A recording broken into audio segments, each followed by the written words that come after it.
There we go. Good evening, everyone. It is Monday, November 7th, 2022. Please rise for the pledge. I pledge allegiance to the flag of the United States of America and to the republic for which it stands, one nation, under God, indivisible, with liberty and justice for all. Call to order the Liquor Commission meeting for this evening. Clerk Brady, roll call, please. Commissioner Vogel? Here. Commissioner Papantos? Present. Commissioner Vito? Here. Commissioner Lang? Here. Commissioner Kruger? Present. Commissioner Raffato? Here. Chairperson Horker? Here, we have no minutes. Are there any citizens' concerns or comments? No, not tonight. That brings us up to the meat of the matter then. New business. 6A, consideration of a request for a Class B liquor license for Pirosmani, Georgian Food Art LLC as existing restaurant at 847 to 849 West Dundee Road. Mr. Spondilis, what do we got? Thank you. Before you this evening, and if it's okay, I'll cover items 6A and 6B since they are the same petitioner, is a liquor license for Pirosmani Georgian Food Art. They are an existing restaurant in our community. They're looking to expand into table seating. They are located in the Dunhurst Plaza Shopping Center. The first item, 6B, is for a, 6A, is for a Class B liquor license, which allows for table service of alcohol for more than 30 non-bar stool seats. And the 6B item is for a Class D4 liquor license, authorizing the sale of alcoholic beverages in sealed containers for consumption off premises. Starting with 6A, I would ask that if there is consideration to move forward, any motion be made conditionally upon 5 conditions. First being passage of an ordinance by the Board of Trustees authorizing the creation of a new Class B liquor license. Second, the payment of all associated fees. Third, submittal of a certificate of liquor liability insurance. Fourth, submittal of Bassett certificates for all applicable individuals. And finally, the satisfactory background check results. That again is for 6A. The petitioner is here if you have any questions. Okay. Want to do them both at once, or? We have to do them separately, I think. May I? Sure. Please introduce yourself. Yeah. My name is Bizina Bregadze. I'm the owner and manager of this restaurant. It's not actually a restaurant at this time. It's a deli kitchen right now, and we're expanding. And first of all, I would like to use this opportunity and thanks to all of you for supporting us, because we have participated in the restaurant build-out program. If you remember, 1 year ago, you supported our company, and we are very thankful for this. And at this stage, we started operating just 3 months ago, and we have plans to expand our business and open a dine-in restaurant. It will be Georgian restaurant with authentic Georgian meals, and would like to offer the residents of the Willing and the guests the best Georgian wine. And I hope and I rely on your support. Thank you. Thank you, sir. If there are no questions or comments, I need a motion for approval. So moved. Second. Motion, Commissioner Vogel, second, Commissioner Kruger. Roll call, please. Commissioner Papantos? Yes. Commissioner Vito? Yes. Commissioner Lang? Yes. Commissioner Kruger? Yes. Commissioner Raffato? Yes. Commissioner Vogel? Yes. Chairperson Horker? Yes. That brings us to B. And 6B, there are 3 conditions that I would ask be added to any motion. First, the issuance of a primary liquor license to the applicant. Second, payment of all associated fees. And finally, the passage of an ordinance by the Board of Trustees authorizing the creation of a new Class D4 liquor license. Commissioner Papantos. Thank you. One quick question, sir. What will be? Is it just the wine that you're going to be selling in the D4? At this stage, just the wine, and we will serve the liquor which is allowed by this liquor license. Thank you, and thank you for expanding. I'm glad to see your business is doing so well. Thank Thank you you. so much. Thank you. If there are no other questions or comments, I would need a motion for B. So moved with conditions? Second. Commissioner Kruger makes the motion, Commissioner Papantos makes the second. Roll call, please. Commissioner Vito, Yes. Commissioner Lang, Yes. Commissioner Kruger, Yes. Commissioner Raffato, Yes. Commissioner Vogel, Yes. Commissioner Papantos. Yes. Chairperson Horker. Yes, congratulations. Thank you so much. Good luck. Thank you. That concludes the Liquor Commission meeting business for the evening. I need a motion to adjourn. So moved. Commissioner Raffato, second. Second. Commissioner Papantos, all in favor? Aye. Hold on, I gotta get. Go ahead, go ahead. I just got to log out. Liquor Commission is adjourned. I would like to call to order the regular meeting for November 7th, 2022 of the regular board of the Village of Wheeling. All set? No, not yet, hold on. I gotta go backwards. Okay. Come on. Nope. All right. Okay, I'm ready. Roll call, please. Trustee Vogel, Here. Trustee Papantos, Present. Trustee Vito, Here. Trustee Lang, Here. Trustee Kruger, Present? Trustee Raffato, Here. President Horker. Here. Any changes to the agenda? There are. I would like to ask for a request, a motion to remove item 13A from the agenda. We received a note from the petitioner this afternoon asking to be removed from tonight's agenda. Motion, please. So moved. Second. Trustee Papantos, second. Trustee Vogel, roll call. Trustee Papantos, Yes. Trustee Vito, Yes. Trustee Lang, Yes. Trustee Kruger, Yes. Trustee Raffato, Yes. Trustee Vogel, Yes. President Horker. Yes. Proclamations. Clerk Brady, please. Okay. Sewa Diwali Food Drive Recognition, whereas 34 years ago, the Schwabmanair Satsang organization chose the Village of Wheeling at the site of its new temple, located at 397 Northgate Parkway. And whereas the Schwabmanair Temple has since been an active participant in the broad community of the village, demonstrating exemplary citizenship among residents of all faith. And whereas Sewa is the act of selfless service embedded in Indian culture, and Diwali is a Hindu festival that celebrates victory over darkness. And whereas in the spirit of Sewa, over 50 area-based Indian American groups, including the Schwabmanair Temple, conducted the food drive to feed area families in need. And whereas the Village of Wheeling is fortunate to have the Schwabmanair Satsang organization as an anchor of our community and the source of hometown pride, and whereas the Board of Trustees appreciates the efforts of the Wheeling Schwabmanair Temple and the many organizations that took part in the 2022 Sewa Diwali Food Drive. Pat Horker, the president of the Village of Wheeling, honors many organizations and individuals for their Sewa Diwali Food Drive and calls upon the citizens of the village to recognize the significant contributions that Schwabmanair Temple has made and continues to make to our community.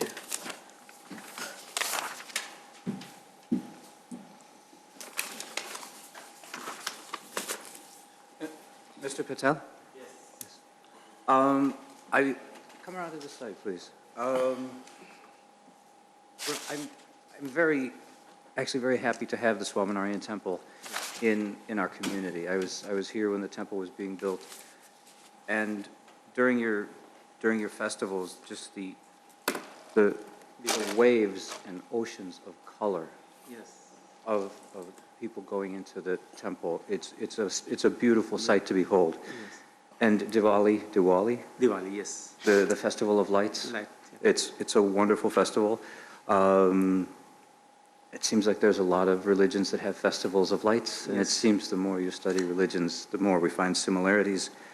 The celebrating charitable giving is also a wonderful attribute for many faiths that see such value in such giving. But you also celebrate community and harmony and love and charity and coexistence, right? Yes. And just many aspects of your faith could be shared by many people, and the world would be a much better place. So sincerely, thank you for being a part of our community, and for giving. Thank so you. Thank you. Thank you very much. Yes, please do. And please introduce who you're here with. Yeah. Good evening. My name is Rajni Patel. I'm a president of Sri Swaminarayan Temple in Wheeling, 397 North Gate Parkway. Today I am here with the members of our temple, SVG Charity and Hindu Sewa Sangh. Sewa Diwali annual food drive conducted nationally to give back our local community. Last year, nationally, over all the organization collected 600,000 pounds of food and was distributed to local community. Our temple had collected 1,500 pounds, and this year also we have collected and will be donated to a village, Vernon Town Food Pantry in a short time. Lastly, on behalf of our 52 Indian American participating organizations across the Chicagoland area, thank you all to Mayor of Village, Councillor, for the recognizing our Sewa food drive. Thank you all. Thank you for Swaminarayan Temple.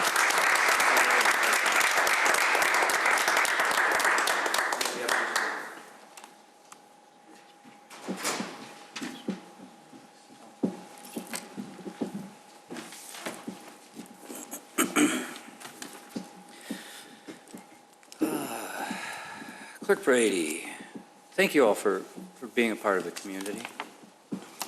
Clerk Brady, citizen concerns and I comments. have one. Citizens' concerns and comments. Members of the public may address the board with comments regarding issues relevant to the village business. No citizen shall speak for more than 5 minutes without consent of the board. Members of the general public who wish to address the board must sign the request to speak form prior to the commencement of the public meeting. We have Rich Rosen today. And just as a reminder, this is a time for citizens to make their comments and express concerns for the board to listen. Neither the board nor staff will be answering questions. Mr. Rosen, please.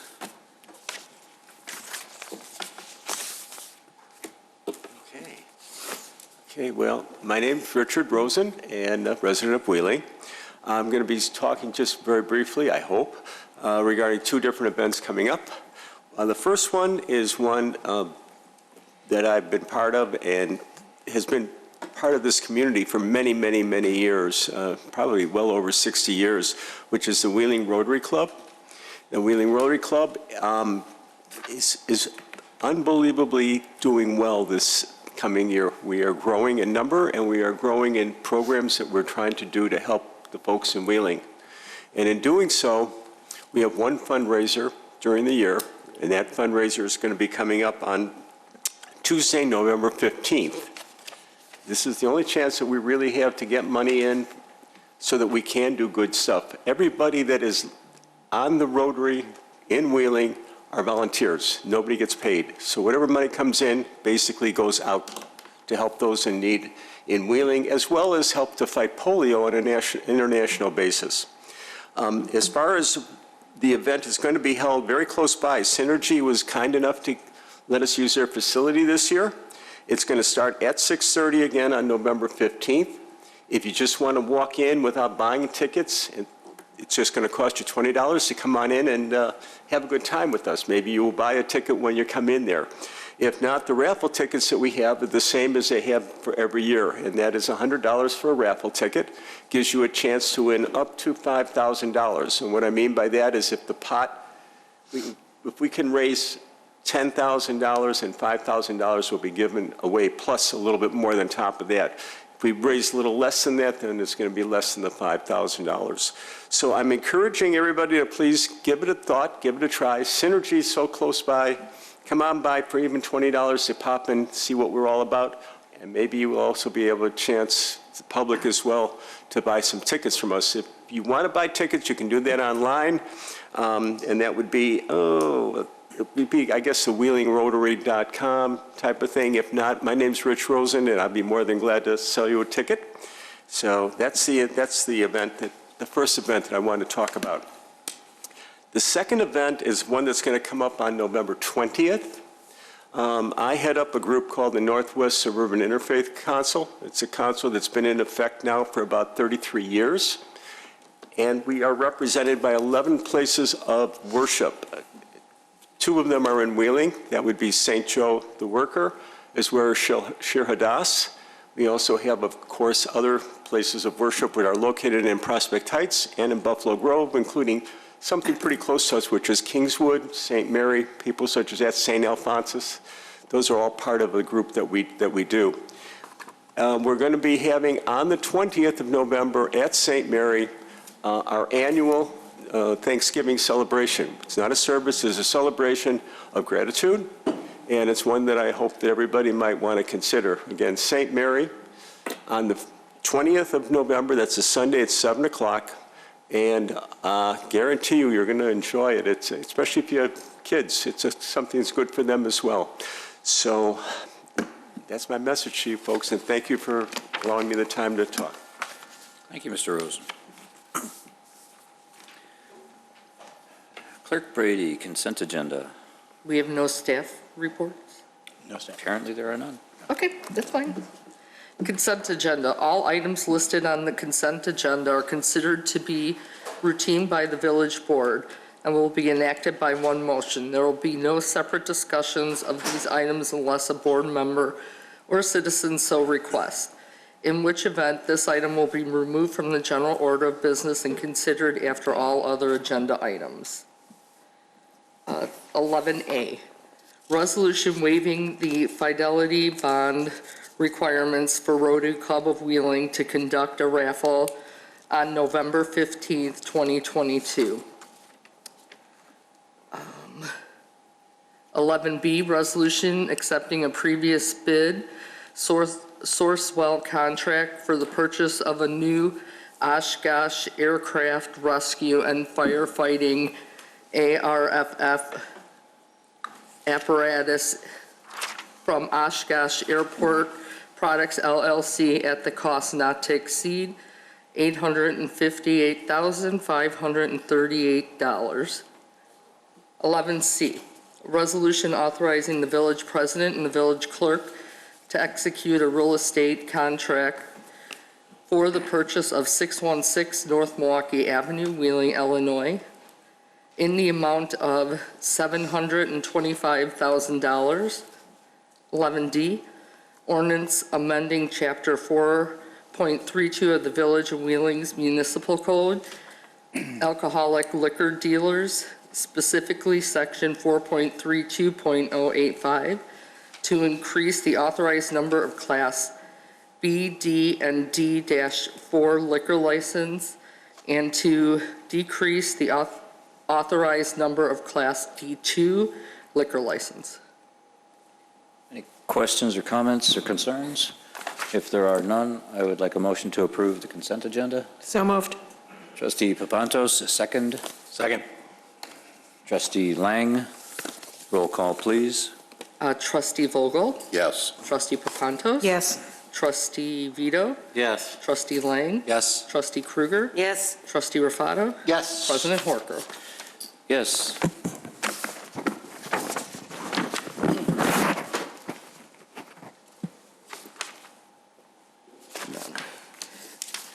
New business? New business, we'll go to All right. 13B and we'll call We're it 13. cruising along. 13B, resolution awarding a restaurant and retail build-out assistance grant for Meat and Potatoes Urban Kitchen, 403 West Dundee Road. Mr. Clicker. Yes, before you have a request from Meat and Potato Urban Kitchen at 403 West Dundee. They've submitted an application for the Wheeling Restaurant and Retail and Restaurant Build-Out Assistance Grant, Program B, for building signage and some minor interior upgrades. The requested grant amount is $27,400, and funds are available in the Town Center 2 TIF Fund. And that's it. No questions, no comments. A motion to approve. Second. Motion trustee Vogel, second trustee Lang. Roll call, please. Trustee Krueger? Yes. Trustee Lang? Yes. Trustee Vito? Yes. Trustee Papantos? Yes. Trustee Vogel? Yes. Trustee Rufato? Yes. President Horker? Yes. Go get him. Okay. 13C, ordinance amending Title 19 zoning of the Wheeling Municipal Code to establish the permissibility of outdoor storage within the industrial zoning district and to establish new land use regulations for gaming establishments and tobacco retail sales establishment, docket number 2022-37.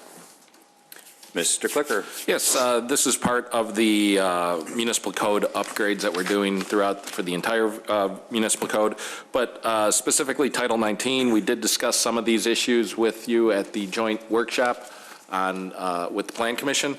The items that we wanted to focus on first and foremost were some uses that were kind of pressing to us because these are issues that constantly come up in the village enforcement and requests for relief. Those were outdoor storage, would be in the first one in the industrial uses, in the industrial districts, and it was felt that every time a request came in for outdoor storage, it was sent through for a special use approval. The uses were always approved with the same standard conditions, and those conditions were basically that it needed to be in a fenced-in enclosed yard, and that it needed to be behind the building. So what we really wanted to do was just codify that into the code, making that a permissible industrial practice as we see throughout the industrial park. So that's the gist, if you will, of the outdoor storage. Also, we also get, excuse me, requests quite often for storage containers to keep them in as the businesses expand and change their operation practices. Sometimes they need additional storage. They bring in a storage pod. They've requested it in the past from the Plan Commission, and again, these are uses that have always been approved with the same basic conditions, and those are that they be on a hard surface, that they not reduce the overall parking available for, or the required parking for the establishment, and that they, again, be on a hard surface, and they be behind the building. So with that, we wanted to codify that as well and also make that a permitted use. The other things that we've been getting lots of requests on, and quite honestly, a little confusion on interpretations, are gaming establishment and tobacco retail establishments. Gaming establishments, we don't have a definition or anything for that, so we've been saying that a video gaming cafe is either a restaurant or a tavern. Well, the restaurants are approved uses, so they all lean that way, but let's be honest, a guy who has a small pizza oven that he puts on the counter and heats up Tombstone pizzas is not a restaurant. But yet that's what they're all coming in saying to meet the requirements so that they can be a restaurant so that they don't have to go through any kind of additional approval process. So we felt that this needed to be its own separate category of a gaming establishment and be only allowed as a special use in various districts in the community. The other is a tobacco retail establishment. We classify these currently just as retail uses, but they have caveat. They have extra conditions usually with them or concerns that we wanted to address through a separate zoning definition. So the two uses that we came up with on the definitions are a gaming establishment, means an establishment at which gaming activities pursuant to the state of Illinois regulations are primarily are the primary business conducted on the premises. This does not include a tavern, restaurant, or entertainment establishment as defined. And the other definition is a tobacco retail establishment means an establishment providing for the retail sale of tobacco products, related paraphernalia, including devices to aid in the consumption of tobacco, must be labeled for tobacco use only and shall not exceed 25% of the total sales floor area. This term does not include on-site consumption of tobacco or use of tobacco-related paraphernalia. We feel that if these uses are put in and then they are restricted to special uses or required to get a special use in the B1, B2, and B3 for both of those, and then for the gaming establishments in the MXC, MXT, and MXI, that we could have a little better control of these uses, be able to regulate them better, and create a better environment for all residents of the community. We also did, with the gaming establishments, suggest that a additional regulation be put on that to limit one gaming establishment per shopping center development or property. This doesn't mean that if there's a restaurant in this shopping center that a gaming establishment can't be there, or if there's 4 restaurants that all have gaming in there, that they all can't be there. This is one entity that is specifically a gambling establishment or gaming establishment. Excuse me, Director Clicker. One question on that. The term per shopping center, I believe we have some shopping centers that one would think are one big entity, and I'm thinking of, I think it's Gaslight on Dundee. Or is that actually 3? Because I've heard that it's more than one shopping center. Have we addressed that? It would be under the development under a one ownership. So if it is a shopping, a center that is owned and operated by one entity, that would be the shopping center. If it is owned and operated by separate entities, those would each be allowed. So we could have 3 in that area. Thank you. All done? Sorry. I'm pretty much done. Yes. Okay. Open, ready for questions if there are. Questions or comments? Trustee Rufato? The tobacco retail establishment, Yes, sir. is this strictly selling tobacco, or is there also paraphernalia with this? Oh, it is related paraphernalia. Yes. So Every business. anything related to, Tobacco and the consumption of it. and so that means anything related even to marijuana could be sold in there? No, the products that they sell, the paraphernalia that they sell have to be specifically labeled for tobacco consumption. I know it's a fine line. It's a fine line, but all the products that are sold currently in town are labeled for, the establishments that have paraphernalia, they're labeled for tobacco consumption only. What someone does with that in their own private home is up to them. Okay, thank you. Thank you, Trustee Rufato. Trustee Papantos, you had a follow-up? Thank you. On the outdoor storage, is there anything in the new code language that addresses parking, that they're not going to give up parking? Yes, they cannot take their parking below their minimum required. Okay. Thank you. I should have done it. Over there. Yeah. Trustee Vito? So are head shops completely banned? So what if I wanted to open up a place that just sells bowls and bongs? And I came to you, what am I getting? What licenses am I getting? Or is it prohibited? That's an excellent question. A shop that is only selling paraphernalia would be prohibited. Okay. Why are we doing that since it's legal? I mean, I don't understand. It's like not selling wine glasses and champagne stems, but having bars and liquor stores everywhere. It's the paraphernalia aspect of it is it's more of a community. Yeah, I get it. It's outdated. It's out there, but you don't want to proliferate it if. Yeah, all right. I mean, so they have to say, I mean, not from what we're voting on, but I mean, is there a law somewhere that says they have to say for tobacco use only?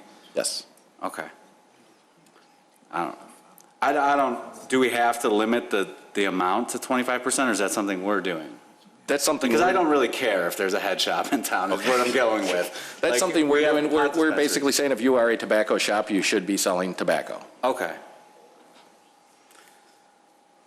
I don't know. I kind of see your point. Right, I mean, it's... We're selling pot. I mean, I remember growing up, that's what everybody did. They go buy a bowl and they'd be like, ah, ha, ha, it's supposed to be for tobacco. And like, it was a big joke. But now that's like, that's gone. But now we're selling pot. Right. So it's like, why do we care if we're selling bowls? So wait, Or bongs. wait. So now the pot's legal, but the bong's not. Exactly. Okay. Doesn't seem to make sense. Just so I understand. Well, it's Right. not, it's legal, but not in Wheeling, per se. I mean, we used to go to Kenosha, but are we still doing that? That's where everyone went. He's using the royal we. Whatever. I don't know. Did you and Mary really go up to Kenosha together? What's that? You and Mary go up to Learning Kenosha? more about you two every day. It was good times back then. Yeah, I was the I driver. get you, man. Right. I don't know. You want to have a discussion on this? Or? I don't know what Not the discussion necessarily is, right like what's permissible and what's not. I honestly don't see the problem with the head shop. Well, that's not really before the board tonight. I understand that. That's why I thought maybe we should have a discussion. We do have an ordinance that prohibits a shop that just sells paraphernalia. One of the things we have to look at is, as I see it here, I don't have the answer, but I do think it's based on state law that you just can't sell paraphernalia, that our ordinance is tied to the state law. I don't have the chapter and verse, but I'll get that for you. Okay. We did look at this when we were revising that section of the village code, but if we can bring that back to you at an upcoming meeting, prefer to do that. That's fine. That makes sense then. And would you like that separate from this, or is that a separate discussion for you? We could probably look I into think it. it's separate. Probably, yeah. Okay, so we can move forward with this, bring that back. Yeah, that's fine. And then my other point is I don't like the prohibition of one gaming cafe per shopping center. I think, that's up to the landlords and the competition and everything like that. I mean, we're either going to allow these things or we shouldn't. So that's all I have. Thanks. Okay. Ms. Kruger, Trustee Kruger? Thank you. Director Clicker, I want to be clear that there's a special definition for cannabis establishment, correct? Yes. And they can sell paraphernalia that is not marked for tobacco consumption. Correct. So if you want to sell paraphernalia. You need to be licensed by the state to do so. Right. Very good. Thank you. Unless you put a sticker on it, that everyone knows you're just selling it. Got it. So when you go to Kenosha. We'll go to Kenosha. Get your Avery labels in the printer. Okie dokie. Shall we make a motion? So moved. Trustee Lang, second. Second? Trustee Kruger, roll call, please. Trustee Rufato? Yes. Trustee Vogel? Yes. Trustee Papantos? Yes. Trustee Vito? No, because of the gaming part. Trustee Lang? Yes. Trustee Kruger? Yes. And President Horker. Yes, but I would eventually like to see like a Bowls and Bongs or Build-A-Bong or whatever in town. I think that would Build-A-Bong. My son thought that would be a good store. I think just the name would be great. Somebody's writing that down and going to use it. You got a lot of extra pumpkins on your farm there. Well, that's a lot of weed. All right. We're at D now. Yep, discussion regarding capital improvement plan 2023 through 2027. Mr. Kaup, this is you. Thank you very much. Good evening, President Horker, members of the board. It's my privilege to be able to share with you the 2023 to 2027 capital improvement plan. This plan is a collaboration effort of all village departments and is put together in large part by our engineering division. So I appreciate the effort that's gone into the document that will be before you.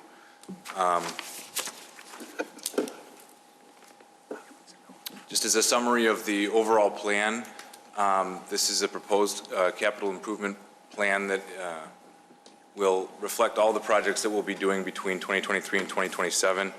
I'd like to first talk about some successes that we had in 2022 and then go on to the next year's projects.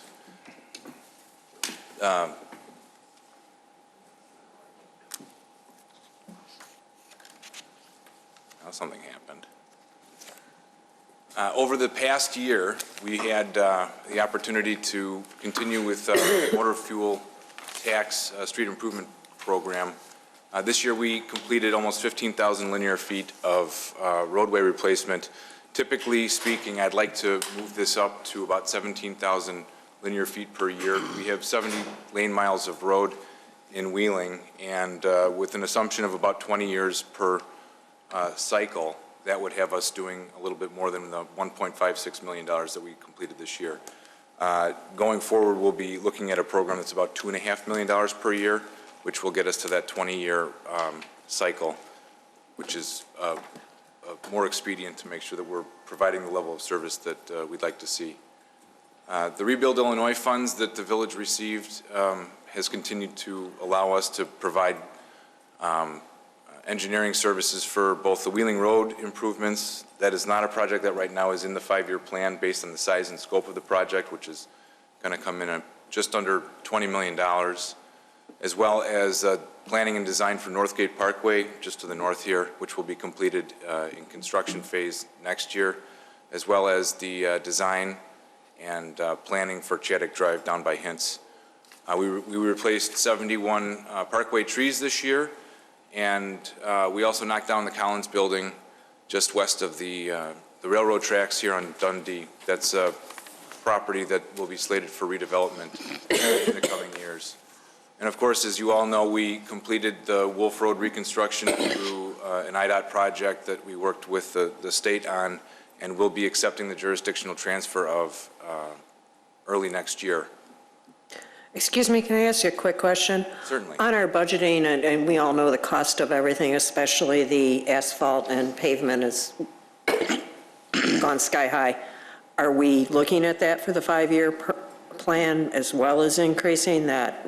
You know, do we see that it's going to level off, I guess, the cost for the road replacements? Not that I want to stop it, it's just No, that's an budget. excellent question. The quantities will be going up, and with that, we're assuming that a price increase is going to go with the increases that we've seen, the difficulties in logistics that we've had, the labor increases, the labor shortages, the strikes, the materials costs and commodities increases. We don't have any reason to think that that's going to stop now that 2022 is coming to an end. This year's been a very difficult year for a number of reasons. We had the strike, the Local 150 material handling union strike, which put us behind by about 5 months for our street program. We also have had materials costs increases. Some projects we're going to look at the time of our letting, our bidding, to determine whether or not it's prudent for us to hold off. Most specifically, I'll be talking about our water main replacement project. Unit costs have gone from about $225 a linear foot for new pipe to about $450. So we're doing significant infrastructure improvements, but we have to make sure that the costs associated with those improvements make sense. And if it doesn't have to be done, and the costs are significantly higher than what we think they will be in the moderate future, we'll have a reason to, reconsider at the time of the letting. But of course, we would keep you in the loop with all of that. Thank you. Some of the other projects that we completed this year were both the 2021 and 2022 roof replacement projects. To your point, we had a roof membrane shortage last year, and they just finished both projects at the same time, one year later than it was supposed to be. The London pedestrian bridge maintenance included the concrete stairs on both sides of the bridge being refurbished. We've started a 5-year brick paver maintenance program where we're going to be replacing all of the brick pavers on Milwaukee Avenue. One of our backup deep wells was rehabbed last year, and the other one is being rehabbed as we speak. These are backup water sources in case we have an issue with the water we receive from the Northwest Water Commission. And finally, we'll be working, I'm sorry, did you? I just didn't want to get too far ahead from the brick paver. Sure. I read that you guys were looking also into stamped concrete as a replacement for that as? We considered it, yes, and ultimately decided against it. Okay, is there that's just not a good alternative for us? Correct. Yeah, everything has an upside and a downside, whether it's cost, length of life cycle for the material. The concern that we have is that it's a heavily used area within the right-of-way for utilities, and whenever there's a utility repair, be it NICOR, ComEd, they will not replace stamped concrete with like. They will replace it with flat work that we would be constantly going back and replacing. If it's as it has been over the past 20 years when they were first put in, there is a utility repair, those bricks are put aside and then we replace them. We can put them back. You can't do that with stamped concrete. Thank you. Perfect explanation. And then finally, we started a stream bank stabilization project through the TIF and stormwater funds just from Northgate to Dundee, north of where we are now. That project is going to be paid for significantly out of 319 IEPA grant funding, as well as the MWRD Watershed Resource Fund. Looking forward to the CIP for starting in 2023. Just as a recap, the funds are allocated through a number of different sources, including the CIP fund, both the infrastructure improvements, which is the repair money, replacement of sidewalks, replacement of trees, and the outlay fund, which is, I'm sorry, that's the repair fund, and then the improvements fund is the new sidewalk, new water main, new roads. We have the MFT fund for a lot of our street replacement, as well as the sanitary and storm capital improvement funds. We have the 4 TIF capital improvement funds and the water capital improvement fund. And finally, we've been working with the American Rescue Plan money, which is going to pay for the new fire station and our water replacement, water capital improvement fund, which funds our water main construction. I'm going to go over a few projects that we're looking forward to in 2023. Some of them are highlights based on conversations that we've had before, and others are just the more significant size projects. The first one I want to talk about is the sidewalk concrete program. This is something that we've been ramping up over the past few years. We initially had $40,000 allocated for this program, and we combined it with the saw cut program. We increased the amount this year by another $20,000. We've done that over the last 2 years to continue to replace 1/4 of the identified sidewalk deficiencies per year. We investigate through a survey 25% of the community every year, and then the following year we replace the deficient sidewalk. The next project we've just touched on, the brick paver maintenance sidewalk program for the right-of-way along Milwaukee Avenue. That will be complete in 2025, I'm sorry. Our annual street improvement program, as I mentioned earlier, we're looking to increase this program to fully replace about 17,000 linear feet of road every year. We'll also be targeting specific roads that don't meet our criteria for level of service. Traditionally, we go into a neighborhood and we'll mill and overlay all of the roads in that neighborhood and then move on to the next neighborhood the year after. What we're trying to do is begin to target the roads based on condition so that we're replacing what we need to replace, when we need to replace it, not before or after.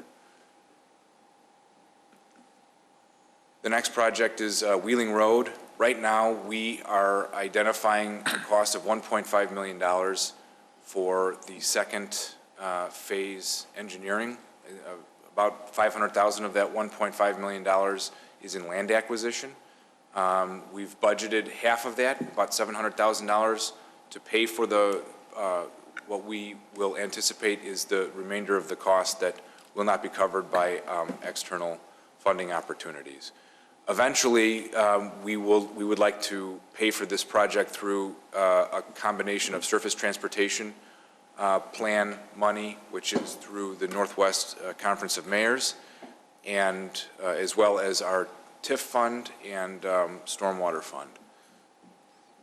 But as I mentioned, it's about $18 million in construction and engineering. That's not funds that we currently have available in the MFT fund. Northgate Parkway improvements will be paid for by funds outside of our locally sourced monies. We received notice that we will be receiving Surface Transportation Program funds for the construction of this project next year, and the remainder of the cost will be paid for out of our Rebuild Illinois funding. We're going to be looking for your approval to conduct a stormwater televising, mapping, and condition assessment next year. We had let this project as one large construction project 2 years ago, and it came back at significantly more in cost than what we had initially anticipated. What we'd like to do now is break this project up into 4 smaller projects so that we have a full understanding of our drainage system, of all of where the pipes are, what condition they're in, and how the system interrelates with the rest of our drainage system. This will also go hand in glove with our newly implemented cartograph asset management software, which is a GIS-based spatial asset management program.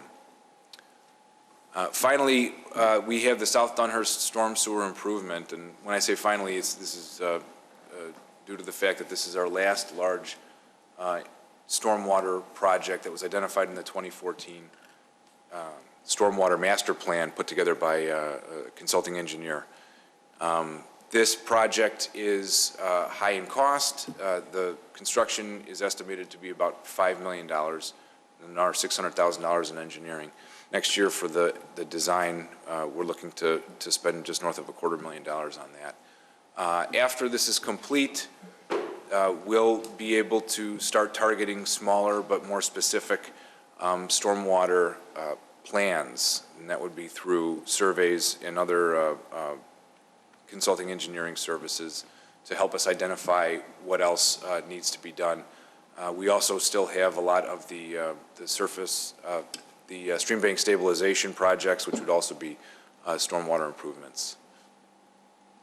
This was the capital, the water main replacement project that I was mentioning earlier. Typically, 5 years ago, this would have been a $2.5 million water main replacement project. Now it's north of $4 million. It's set for letting next year. What we need to do is determine what construction prices come in at within 6 months of that time frame. We do need to replace this water main. It's in soils that are not conducive for metal pipes. It eats the metal. And so although the pipes are not that old in this neighborhood, they're in tragically terrible condition. But again, it's not something that's immediate. The roads are in not the greatest condition, but if we had to hold off a year for the purpose of finding better pricing, we could do that. So are we going to be putting cast iron back in the ground, or? No. So the two, and actually this isn't even cast iron, it's ductile iron. Okay. The two materials that we allow new water main to be constructed out of are ductile iron and PVC or HDPE, so the plastics. And the plastics have come a long way. We have an opportunity to use that if it makes sense. Well, they don't go away, so.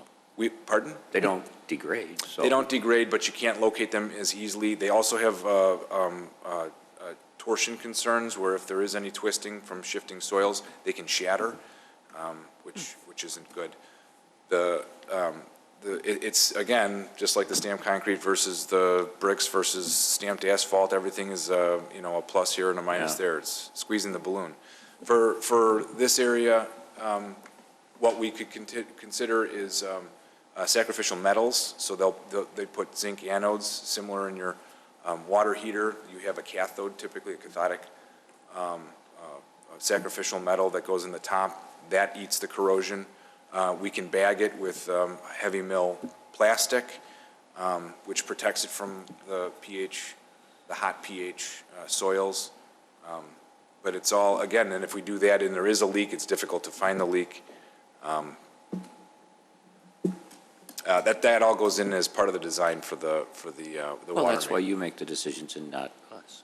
I have a hand in it, but we let the engineers do that. Okay.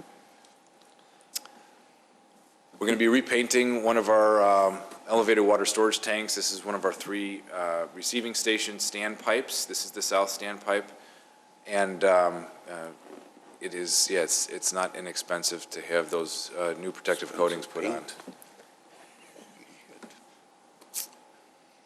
In the interest of making sure that we're properly equipped to be able to maintain and replace all of our infrastructure in an appropriate time frame, we're going to be engaging a consulting engineering firm to assist us with determining the appropriateness of our water rates, not just for maintaining the system, but also for replacing. A lot of times, people will look at their water rate and identify that they're covering all of their day-to-day costs, but not necessarily anticipate those expensive project costs down the line. This study will help us ensure that we're appropriately resourced for future projects. We'll be engaging with Prospect Heights in an emergency interconnect. This is going to give us another redundancy. Right now we have an interconnection with Illinois American as well as the 2 backup deep well pump and motor systems. This 3rd interconnection, or 4th interconnection if you consider the 2 wells, will give us another opportunity to ensure that we have full water pressure in the event of a catastrophic loss from the Northwest Water Commission. Does that work both ways then? Would Prospect Heights benefit from this also? Yes, as an insurance policy, it would be a 2-way meter is installed in a pit at the interconnection, and by way of a 2-valve system, you can open the water and it'll flow to where the pressure is least. So if we lose pressure by opening up these valves, it automatically will flow from them to us, and then it's metered, as I said, both ways. So we can track accurately who gets what water. Thank you. The stream bank stabilization, as I mentioned, this is a continuation of our stream bank set of projects that'll reduce erosion. It'll stabilize an area that is suffering right now from channelization and general deterioration, as you can see the picture on the left. This, again, will be heavily funded through grant opportunities, both the MWRD and through the 319 Illinois Environmental Protection Agency grant opportunity. The last project that I didn't specifically mention, other than to say that we're paying for it out of ARPA funds, is the Fire Station 42. That's a project that's ongoing, obviously, and we do have plans to construct that in the coming year as well. So those are the highlights for the capital improvement plan from 23 to 27. As far as the projects for next year, I'm happy to take any questions that you guys have. Trustee Rufato? Excuse me, a couple of questions. The sidewalk fund, you said you increased that amount by $20,000? $20,000 over last year, yes. So how many more feet does that give you? How many more squares? 20. Right now, we're paying, I think it's $8 per square, per 25-foot square, per square foot. So, multiply that by 8. That's how many square, so that's 8 times 25 is $400. Is that right? No, $200. So it's $200 a square. An extra $20,000 will get you an extra 100, right? 100 squares? 100 squares. Yeah. So not a lot. Not a lot. But the idea is that by this modicum of increasing the program every year, 2 things are going to happen. Number one, we'll have less 1-inch and greater trip hazards every year because we will be tackling a larger number of them. And number 2, we'll be able to find out that stasis, that sweet spot where we can say we're comfortable with making sure that we can do so many square feet per year to maintain it. Everything less than 1 inch, we are sidewalk grinding. We have a grinding machine And everything more than an inch we put into that replacement bucket. So we hope that we're closing in on that. We're still tackling the bigger offsets, and at some point we would like to start hitting the sunken ones, the ones that hold water underneath the grass line adjacent to the sidewalks. But we're happy that we're moving in the right direction. I was asking about the sunken ones also, but you answered that. The South Dunhurst, is that project going to be completed in 2023? I was a bit confused. You said there's 34 homes that would be impacted. And is it going to be completed in 2023? That's an excellent question. Right now, we're going to be designing it in 2023. Most of what we have to figure out is funding.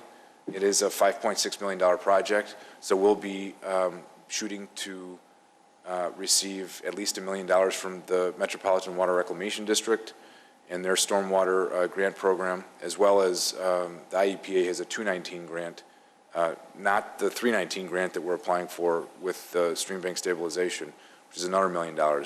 We have to secure those funds first, and we have to design the project first. The design is going to happen in 2023 for sure.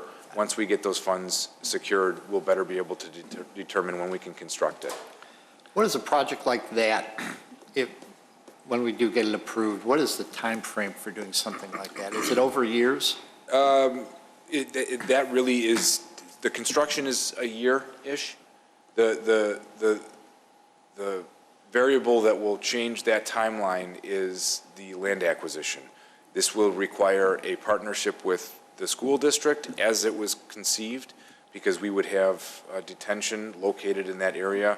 One of the places that was identified by the engineering firm that was doing the preliminary study identified that area. Not to say that it has to be there, but wherever it is, it's going to include land acquisition, intergovernmental agreements, and it's those types of variables that sometimes throw a hiccup into the timeline. And then lastly, on the stabilization of the stream, you're going from Northgate to Dundee. Will that project be expanded north or south?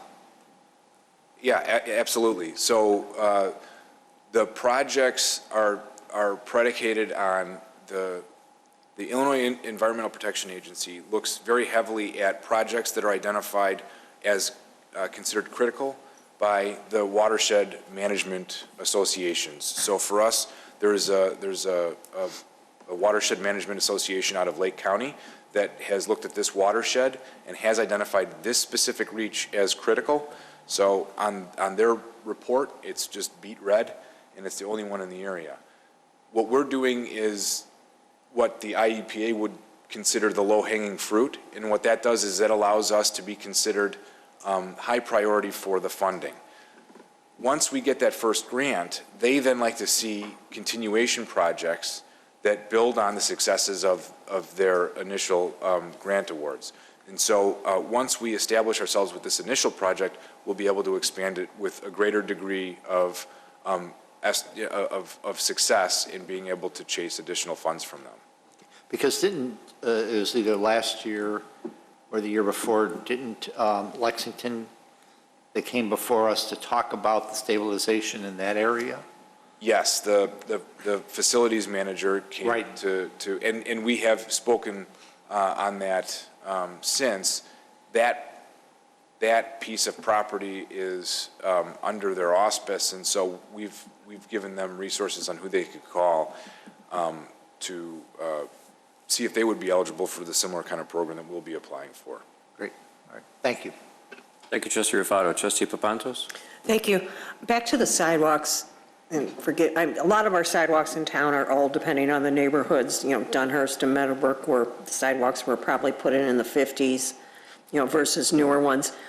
Have sidewalks improved in time so that when we have new sidewalks being put in along Dundee Road where Wingspan is developing, they'll last longer? Or what's the average life of a sidewalk square, I guess? Wow, that's like how many licks does it take to get to the center of it?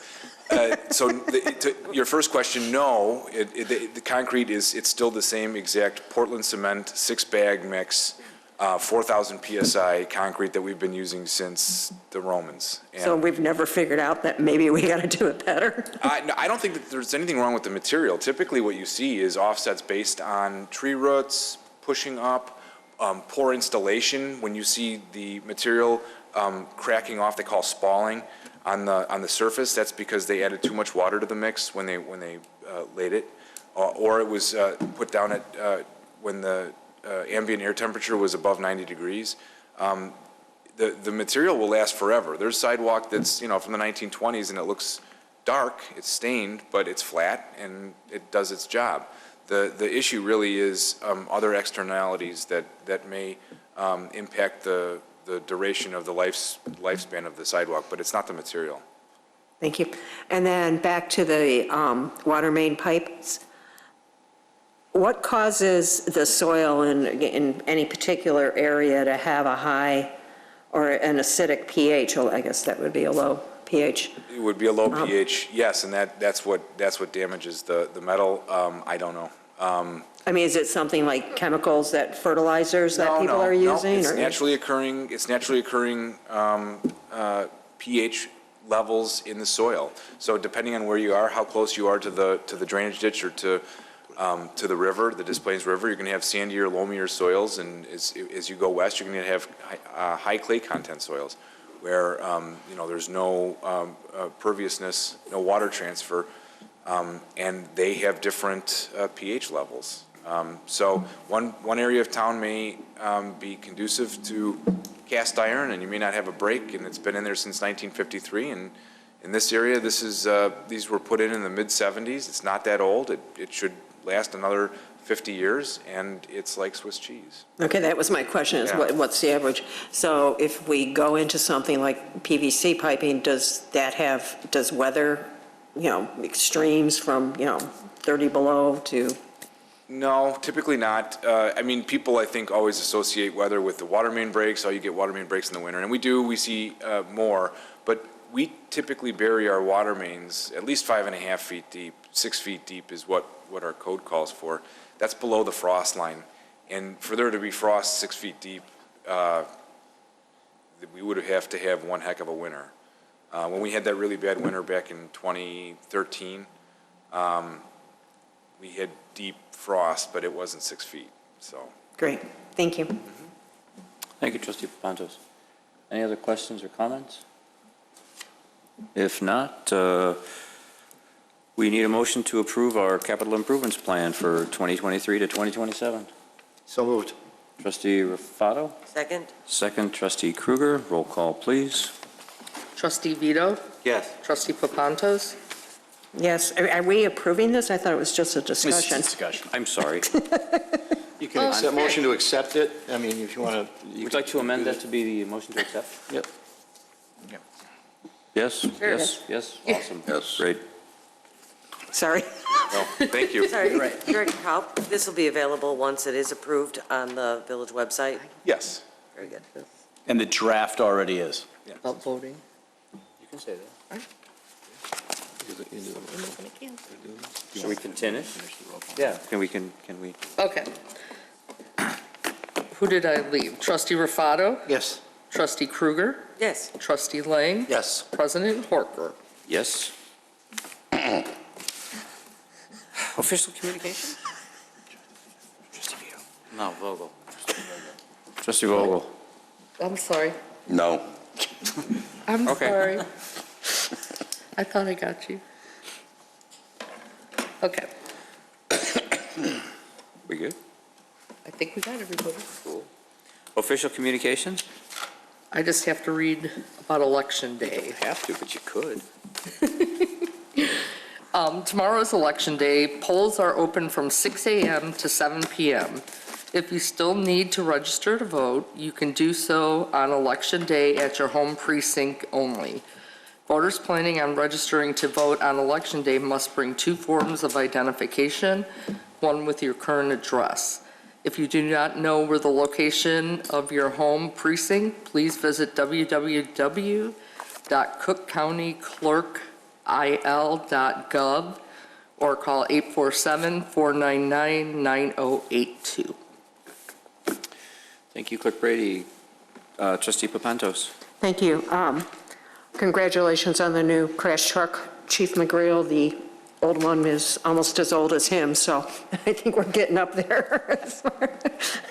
I pointed that way. Oh, and happy birthday.